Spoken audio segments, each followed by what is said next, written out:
Well, it's that time of the year now. Yesterday morning, we seen the first coating of snow over the tops of the Cairngorms, while this morning it was the first frost of the season for parts of the UK as temperatures dropped to -1.7 Celsius at Shap. We also had ground temperatures in parts of the south of England down to -5 this morning, so it is a sure sign of things to come.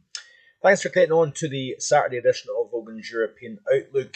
The air mass that we have been drawn in is coming all the way down from the Arctic and therefore suppressing the temperature both by day as well as by night. Wind chills over the tops of the Cairngorms yesterday afternoon in the -8 to -10 Celsius range. And of course, with high pressure to the west, low pressure to the east, that is opening the door to those cold northerly winds.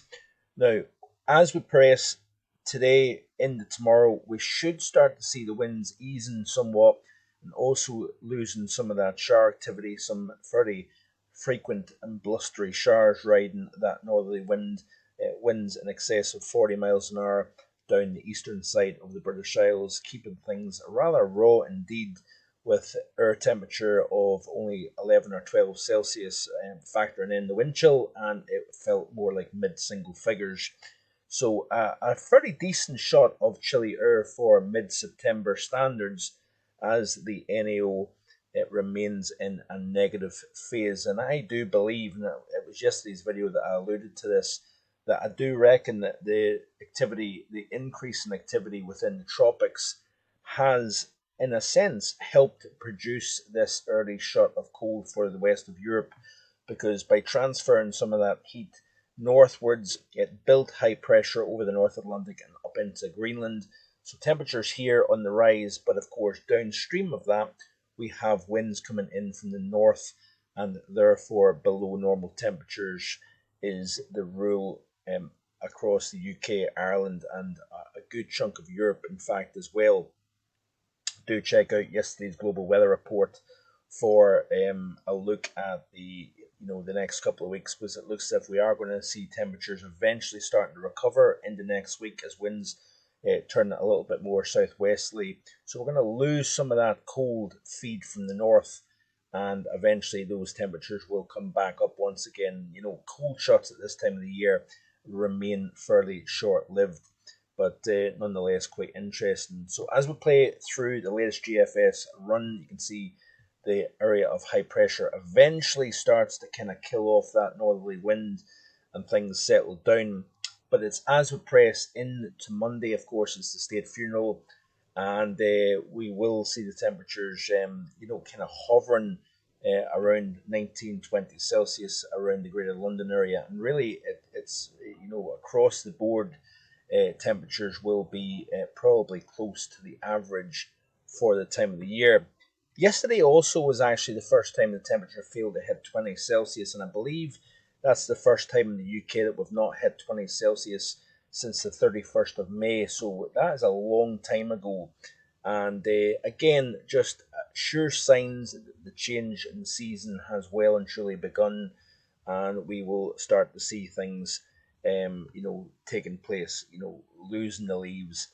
Nights, of course, are growing ever longer now, and the sun will begin to start to kind of lose some of its strength over the next few weeks, of course. But it's as we push into the early portion and middle portion of next week, the area of high pressure shifts a little bit to the south and southeast of the British Isles. So that opens the door to some disturbed weather, increased cloud, and some rain across more northern and western portions of the British Isles, as you can see here. But the latest GFS run does try to hold that area of high pressure a little bit over much of England and Wales, so keeping things rather dry here. All the while, Western Ireland, Northern Ireland, and up into Scotland, we should start to see rain becoming a little bit more prevalent through the course of next week. And then on into next week, it looks as if the area of high pressure has that kind of westerly position, according to the GFS at least. And what may happen is we're going to start to kind of turn our winds in from the northwest and introduce a fresher northwesterly airflow. Keeping our eyes at the very, very edge of this chart, by the way, that is a hurricane on the charts. We need to keep our eyes close on that, because you notice here at 939 millibars off the east coast of Canada, that also could be a bit of a game changer, and also may determine the pattern for the very end of September, driving some tropical energy and heat up into the mid latitude region.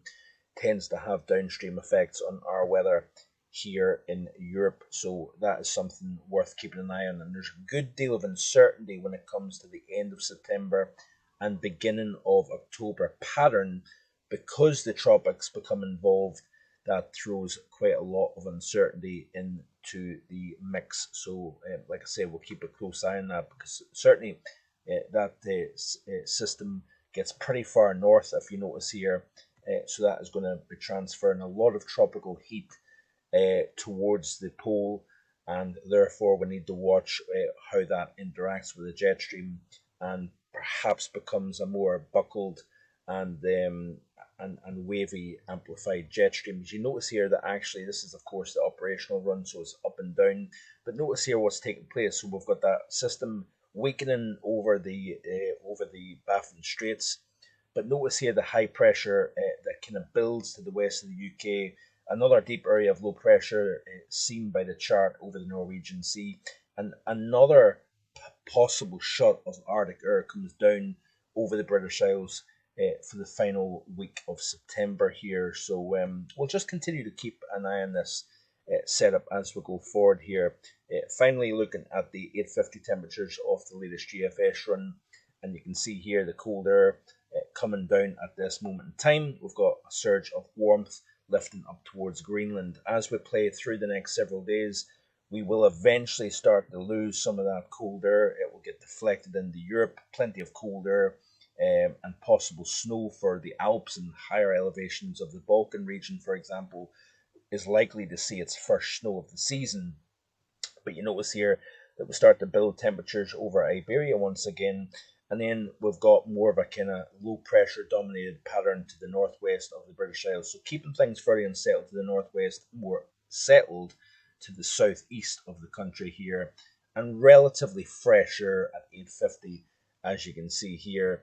But as we play through the loop, there's that potential hurricane lifting northwards over the western portion of the Atlantic basin. It's driving a lot of warmth all the way up towards Greenland, so we need to keep an eye on that because it becomes mixed in with the middle altitude pattern, and all sorts of interesting things can start to take place. Now notice here this one model run is indicating that push up towards Greenland of warm air, but down comes more Arctic air for the Monday, Tuesday period, 26th, 27th of September here.